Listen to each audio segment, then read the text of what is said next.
மழை வெள்ளத்தால் பாதிக்கப்பட்டு நிவாரணப் அதில் ஒரு பணியாக பெரம்பூர் அரசு போக்குவரத்து பணிமனை குறிப்பாக மழைநீர் வடிகால் வாய்க்கால் அமைப்பதற்கான பணிகள் குறித்து மாண்புமிகு இந்துசபை அமைச்சர் அண்ணன் சேகர்பாபு தலைமையிலே ஆய்வு செய்யப்பட்டது. அதேபோல் பணிமனையிலே பயன்பாட்டிற்கு இல்லாத விரைவில் அப்புறப்படுத்துவதற்கான அறிவுரை வழங்கப்பட்டிருக்கிறது.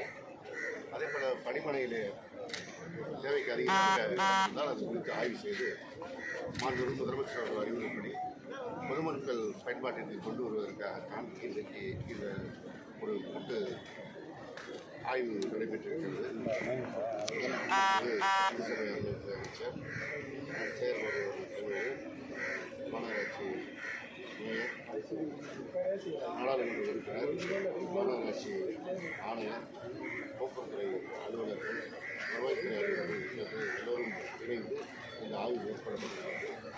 இந்த ஆய்வின் பிறகு அடுத்த முடிவை முதலமைச்சருடைய அறிவுரை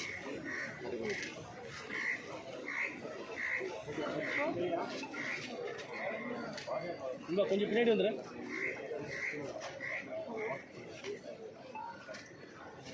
சேகரிக்கிறத அவங்க தான் கொண்டு வந்து அதை ஒத்துக்கக்கூடிய செயற்பாட்டை செய்திருக்கிறார்கள் என்பது நாடே அறியும். எனவே அதை அவர்களுக்கு ஆதரிக்க தான் செய்வாங்க.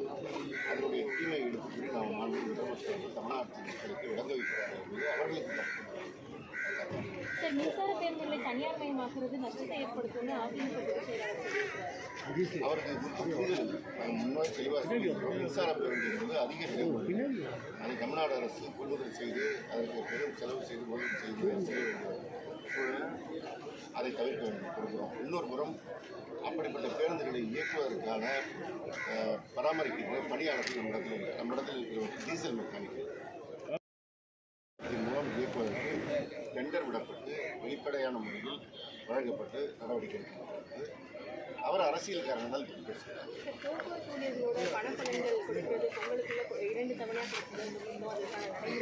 இப்போ சமீபத்தில் 20 நாட்களுக்கு முன்பாக 1300 கோடி ஓய்வு பெற்ற பணியில் இறந்து போன பெரியாருடைய குடும்பத்திற்கு பணப்பணம் வழங்கப்பட்டது. மீதம் இருக்கிற தொகை விரைவிலே ஒரு தவணை வழங்கப்படுகிறது. அடுத்த முறை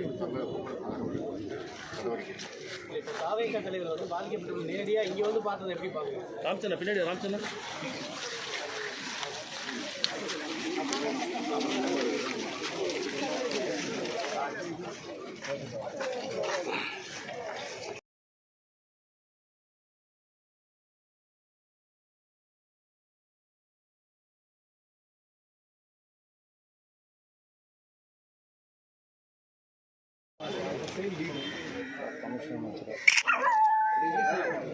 என்னவா இது இருந்தது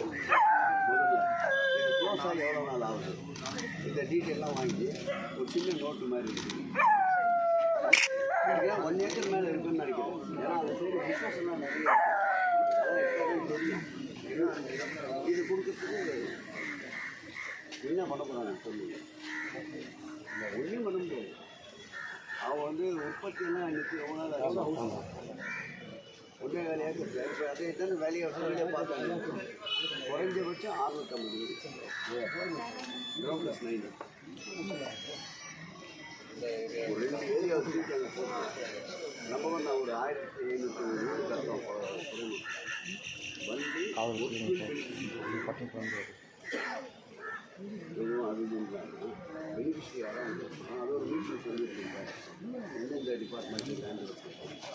அதில் நம்ம எடுக்கணும்ல வீடெல்லாம் அதெல்லாம் இது பிடபிள்யூ ஐஏஎஸ்ஸு அதுக்கு ஒரு மீட்டிங் போடுறோம். ஒரு நாள் யாரும் ஆடிட்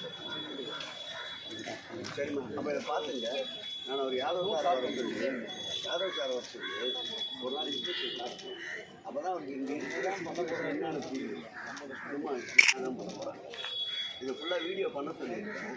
இந்த வீடியோ ரெக்கார்டு வச்சு அனுப்பிச்சி விட்டோம். சிஎஸ்ஆர்எம்ல ஒரு அடுத்த working days next week working டேஸில் ஒரு நாள் மீட்டிங். அதுதான் நம்ம நான் ஹேபிடேட் போர்டின்னு சொல்லி சர்வே பண்ணி எவ்வளோ வீடு வரும் என்ன மீன் அமௌண்ட் எவ்வளோ வரும் டிரான்ஸ்போர்ட்டையும் சேர்த்து ஒரு மீட்டிங்